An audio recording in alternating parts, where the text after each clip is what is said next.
Shalom saudaraku yang kekasih dalam Tuhan Yesus Kristus. Selamat malam, salam sejahtera untuk kita semua, dimanapun saudara-saudara berada. Selamat datang kembali di Renungan Kristen malam hari ini. Kiranya damai dan sukacita oleh Roh Kudus melimpah dalam hati dan kehidupan saudara semua, dan semoga saudara semua dalam keadaan sehat selalu. Sebelum kita mendengarkan renungan firman Tuhan, mari sama-sama kita berdoa.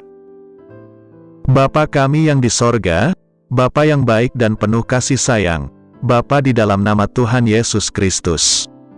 Kami mengucap syukur Tuhan, oleh karena pertolongan-Mu di sepanjang hari ini, kami boleh dimampukan Tuhan, untuk melewati hari ini, melakukan tugas tanggung jawab kami, mengerjakan segala aktivitas kami, dengan pertolongan Tuhan. Terima kasih ya Tuhan, pada saat ini kami kembali akan merenungkan firman-Mu. Berbicaralah pada kami, urapi kami, jamah hati kami, supaya kami dapat mengerti akan maksud firman-Mu. Terima kasih Tuhan, dalam nama Tuhan Yesus Kristus, kami berdoa. Amin. Saudaraku, ayat renungan kita pada malam hari ini terdapat dalam kitab Kejadian pasal 12, ayat 1-9, yang berbunyi demikian. Berfirmanlah Tuhan kepada Abram, pergilah dari negerimu, dan dari sanak saudaramu, dan dari rumah bapamu ini, ke negeri yang akan kutunjukkan kepadamu. Aku akan membuat engkau menjadi bangsa yang besar, dan memberkati engkau, serta membuat namamu masyhur, dan engkau akan menjadi berkat. Aku akan memberkati orang-orang yang memberkati engkau, dan mengutuk orang-orang yang mengutuk engkau, dan olehmu, semua kaum di muka bumi akan mendapat berkat. Lalu pergilah Abram seperti yang difirmankan Tuhan kepadanya, dan Lot pun ikut bersama-sama dengan dia. Abram berumur 75 tahun, ketika ia berangkat dari Haran.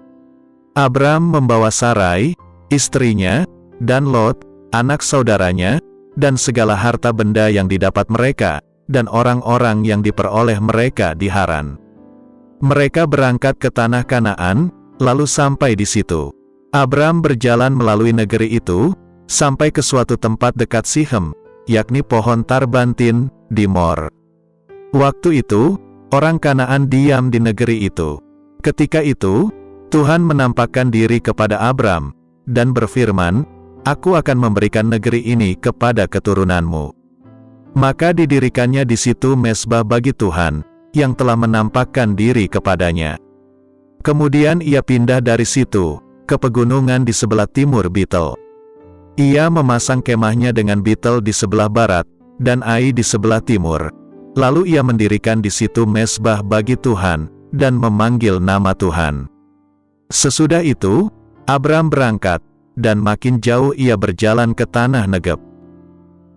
Saudaraku, ada kisah tentang seorang atlet, peraih medali emas, dalam cabang olahraga angkat besi, memandangi foto dirinya, 40 tahun yang lalu.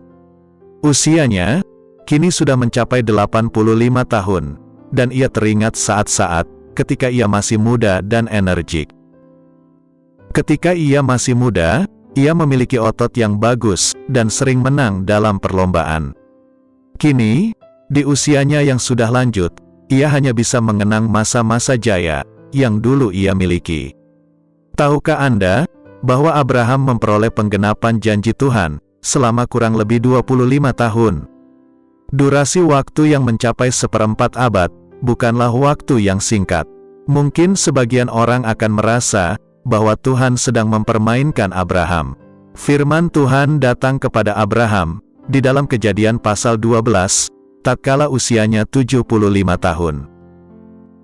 Kemudian dalam kitab Kejadian pasal 21, ayat 5, menunjukkan, bahwa rentang waktu yang lama bagi Abraham, untuk menanti penggenapan janji Tuhan, yang berbunyi demikian.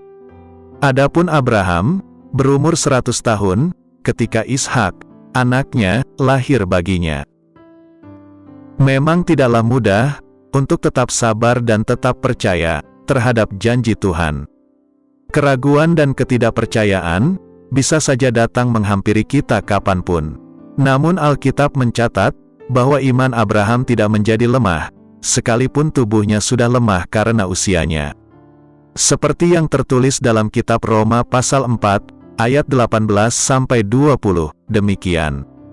Sebab sekalipun tidak ada dasar untuk berharap, namun Abraham berharap juga dan percaya bahwa ia akan menjadi bapa banyak bangsa, menurut yang telah difirmankan, demikianlah banyaknya nanti keturunanmu. Imannya tidak menjadi lemah, walaupun ia mengetahui bahwa tubuhnya sudah sangat lemah, karena usianya telah kira-kira 100 tahun, dan bahwa rahim Sarah telah tertutup. Tetapi terhadap janji Allah, ia tidak bimbang karena ketidakpercayaan, malah ia diperkuat dalam imannya, dan ia memuliakan Allah. Ia tidak berkata yang tidak pantas terhadap Allah, ia tidak menuduh Allah telah ingkar janji. Ia malah semakin memperkuat imannya, bahwa Allah berkuasa untuk melakukan segala perkara. Bukan hal yang mudah, untuk tetap percaya, dengan janji yang besar dan luar biasa, dengan waktu yang luar biasa lama. Mungkin kita akan sangat dengan mudah, untuk bersandar kepada Tuhan, jika Tuhan menggenapinya bulan depan, atau tahun depan. Satu hal yang pasti, dari kisah Abraham dan penggenapan janji Allah, yaitu, bahwa Allah selalu setia dengan firman-Nya. Janji Tuhan tidak akan lekang termakan waktu, sekalipun kita sudah menua dan lemah. Janji Tuhan akan tetap berlaku dan hidup, sekalipun ada banyak musim, yang sudah berlalu dalam kehidupan kita. Sekalipun orang menuduh dan mengkhianati Allah, namun tetaplah percaya kepada janji-Nya. Sekalipun banyak orang yang sudah undur, tetaplah beriman kepada Allah. Percayalah, bahwa sekalipun tubuh kita melemah, firman-Nya akan tetap teguh. Allah ingin melihat, sejauh mana kita tetap percaya kepada perkataan-Nya. Mungkin Anda sedang berada dalam penantian janji Tuhan. Mungkin Anda sudah menanti bertahun-tahun, belasan tahun, namun tetaplah percaya padanya. Tetaplah tujukan hatimu padanya, dan perkuatlah imanmu terhadap janji-Nya. Berbahagialah orang yang mendengarkan, dan yang melakukan firman Tuhan. Amin. Tuhan Yesus memberkati. Demikianlah renungan firman Tuhan pada malam hari ini. Semoga menjadi berkat bagi kita semua. Dan untuk menutup renungan pada malam ini, mari kita berdoa. Bapa kami yang di surga, Bapa dalam nama Tuhan Yesus Kristus, kami bersyukur atas pertolongan-Mu, penyertaan-Mu, juga atas berkat-Mu. Kami berbahagia dan bersyukur atas kebaikan Tuhan dalam hidup kami. Terima kasih buat penyertaan Tuhan di sepanjang hari yang telah kami lewati, hingga pada malam hari ini, kami boleh bersyukur lagi di hadapan Tuhan, melalui doa dan renungan pada malam hari ini. Terima kasih buat firman-Mu pada hari ini ya Tuhan, kami mau selalu belajar dan terus belajar tentang firman-Mu. Firman-Mu yang menguatkan dan meneguhkan iman kami, firman-Mu yang mengubahkan hidup kami. Kami mau melakukan firman-Mu ya Tuhan di sepanjang hidup kami, agar kami tetap kuat berjalan bersama dengan Engkau.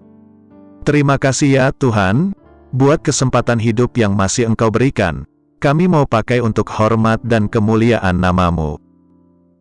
Kiranya Engkau terus memberkati kehidupan kami, keluarga kami, sanak saudara kami, daerah tempat tinggal kami, bangsa dan negara kami, pemerintah-pemerintah kami, biarlah semuanya dalam perlindungan-Mu ya Tuhan, dan jadilah sesuai kehendak-Mu yang terbaik dalam kehidupan kami. Ya Tuhan, hamba berdoa buat saudara-saudaraku, yang sudah mendengarkan renungan hari ini, yang saat ini sedang mengalami sakit penyakit, pergumulan masalah, kebutuhan ekonomi, kiranya Engkau jamah, sembuhkan dan pulihkan, berkati perekonomian mereka, serta berikan jalan keluar, di setiap pergumulan masalah yang mereka sedang hadapi. Dan ajarlah kami ya Tuhan, untuk selalu berharap dan percaya sepenuhnya, kepada Tuhan Yesus. Pada malam hari ini ya Tuhan, kami akan beristirahat dalam tidur kami. Kiranya Engkau sertai dan lindungi kami di sepanjang malam ini, sehingga kami boleh bangun besok pagi, dengan tubuh yang sehat, kuat, serta diberkati Tuhan. Terima kasih Tuhan, inilah yang menjadi doa dan permohonan kami. Dalam nama Tuhan Yesus, kami berdoa. Amin.